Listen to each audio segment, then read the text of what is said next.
মা, ও মা। হ্যাঁ, কি আসছি, দাঁড়া। হ্যাঁ, কি বল।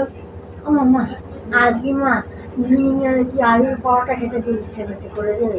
হে ভগবান, তোর এখন আলুর পরোটা খেতে ইচ্ছে করছে? তুই কি আমার হাতের কাজ কি কম দেখলি? তুই আমার রোজ রোজ খাই না, বলে একদম সহজ তো কোনো মানে হলো? ঠিক আছে, দাঁড়া, ভাল লাগে না। তোর বাবা এখন বলবে তাহলে আমার জন্যও করো। দাঁড়া, ভাল লাগে না তোদের এইসব খেতে।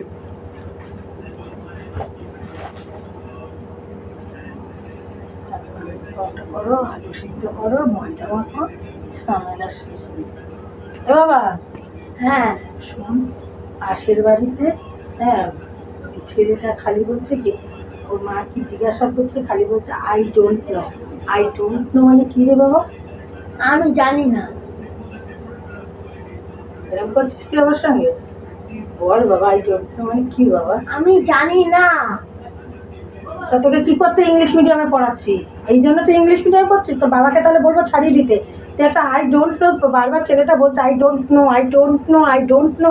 তা জিজ্ঞাসা করছিস, তুই একটা মানে বলতে পারছিস না? তুই ইংলিশ মিডিয়ামে পড়ছিস, ক্লাস 6-এ পড়ছিস? হ্যাঁ, এই এই তো পড়াশোনা ছিলি। বল বাবা, বল, তোকে আমি জানি না। ওর সঙ্গে আমি তোকে আরো অনেক কিছু চিলি চিকেন করে দেবো। বল বাবা, একটু বল বাবা। আমি জানি না। আলুর পরোটা কেন? তোকে রাতে কোনো খাওয়াই দেবো না। তোর বাবা আসো কাজে, তোর পড়াশোনা চালিয়ে তোকে ঘরে বসিয়ে দেবো। যা এখান থেকে, খাওয়া দাওয়া সব বন্ধ।